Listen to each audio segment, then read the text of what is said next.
राधे राधे मित्रों, भगवती गीता के दूसरे अध्याय में ब्रह्म विद्या का उपदेश और अनासक्त योग का वर्णन किया गया है।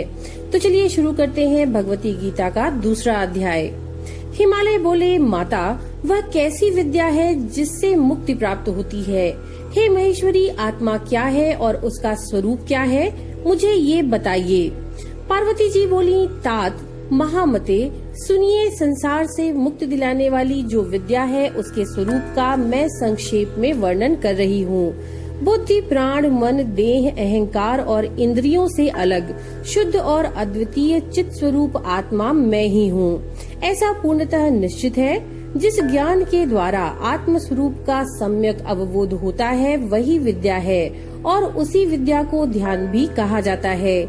आत्मा निर्विकार, विशुद्ध तथा जन्म मरण आदि से रहित है।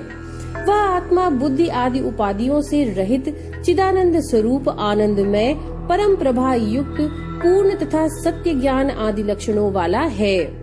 वही एकमात्र अद्वितीय सर्वश्रेष्ठ आत्मा अपने प्रकाश से सभी प्राणियों के सूक्ष्म देहादि को प्रकाशित करते हुए सम्यक रूप से सबके भीतर विराजमान है। गिरिराज, इस प्रकार मैंने आपसे आत्मा के स्वरूप का वर्णन कर दिया।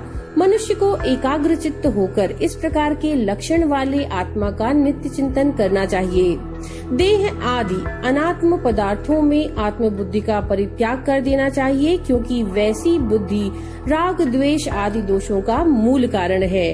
राग द्वेष आदि दोषों से दोष युक्त कर्म ही संभव है।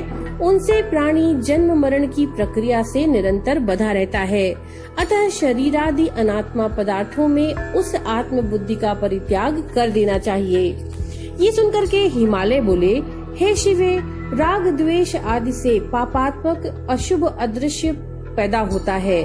उसका परित्याग लोग किस प्रकार करेंगे, इसे आप कृपा करके मुझे बतलाइए।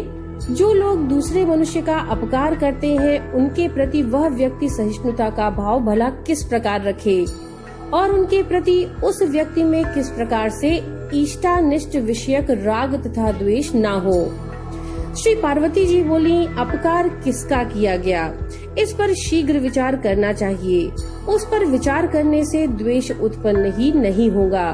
5 महाभूतों से मिलकर ये देह बनी हुई है, जिससे यह जीव स्वयं भिन्न है।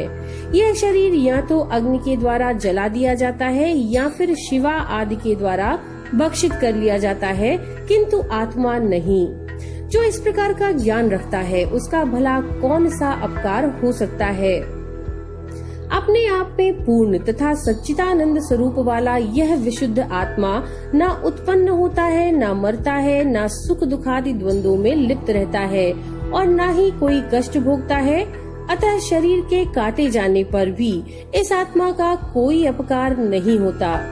गिरिराज, जैसे घर के अंदर अवस्थित आकाश पर घर के जलने का कोई प्रभाव नहीं होता, उसी प्रकार शरीर के अंदर अवस्थित आत्मा पर शरीर के छेदन आदि का कोई प्रभाव नहीं पड़ता।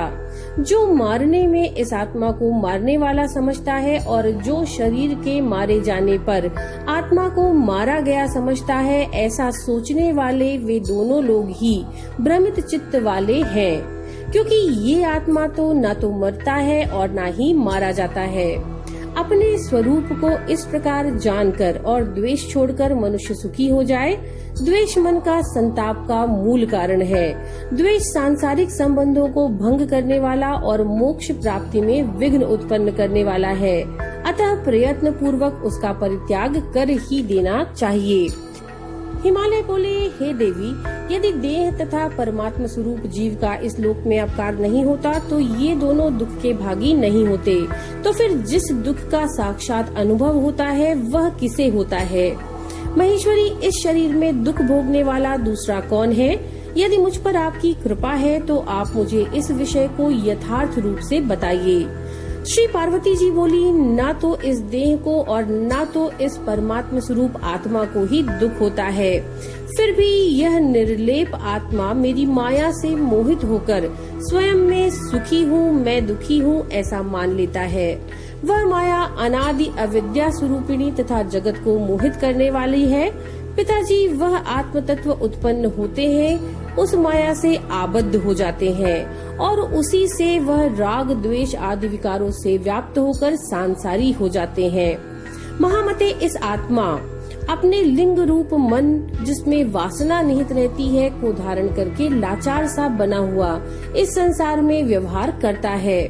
रक्त वर्ण के पुष्प के समीप स्थित शुद्ध स्फटिक उसके सानिध्य के कारण उसी के रंग से युक्त होकर के लाल प्रतीत होता है, जबकि वास्तव में उसमें रंग विद्यमान नहीं रहता। बुद्धि इंद्रिय आदि के सानिध्य के कारण आत्मा की भी वही गति होती है। मन बुद्धि तथा अहंकार जीव के सहयोगी हैं। हे तात, अपने अपने कर्मों के अधीन होकर वे ही कर्म फल का भोग करते हैं। वे सभी समस्त विषयात्मक सुखों तथा दुखों का भोग करते हैं, आत्मा भोग नहीं करती, क्योंकि ये आत्मा प्रभुता संपन्न विकार रहित तथा निर्लिप्त है। सृष्टि के समय यह जीव पूर्व जन्म की वासनाओं से युक्त अंतःकरण के साथ उत्पन्न होता है और इस प्रकार यह जीव प्रलय पर्यंत सृष्टि में निवास करता है। इसीलिए महाराज, विद्वान पुरुष को चाहिए कि ज्ञान विचार के द्वारा इच्छित तथा अनिच्छित पदार्थों की प्राप्ति में मोह का परित्याग करके सुखी हो जाए। देह मन के संताप का मूल है और यह देह संसार का कारण भी है। यह देह कर्म से उत्पन्न होता है और वह कर्म पाप तथा पुण्य भेद से दो प्रकार का होता है। राजेंद्र, उन्हीं पाप पुण्य के अंश के अनुसार जीव को सुख और दुख प्राप्त होता है। दिन एवं रात की भांति इन सुख और दुख का उल्लंघन नहीं किया जा सकता। स्वर्ग आदि की प्राप्ति की कामना करने वाला विधान पूर्वक पुण्य कर्म करके स्वर्ग प्राप्त करने के बाद भी शीघ्र ही कर्म से प्रेरित होकर पुनः मृत्युलोक में गिरता है। अतः विद्वान को आसक्ति का त्याग करते हुए विद्याभ्यास में तत्पर रहकर तथा सत्संग करके परम सुख की अभिलाषा करनी चाहिए। इति श्री देवी पुराणे भगवती गीतायां श्री पार्वती हिमालय संवादे 2 अध्यायः। नमो नारायण।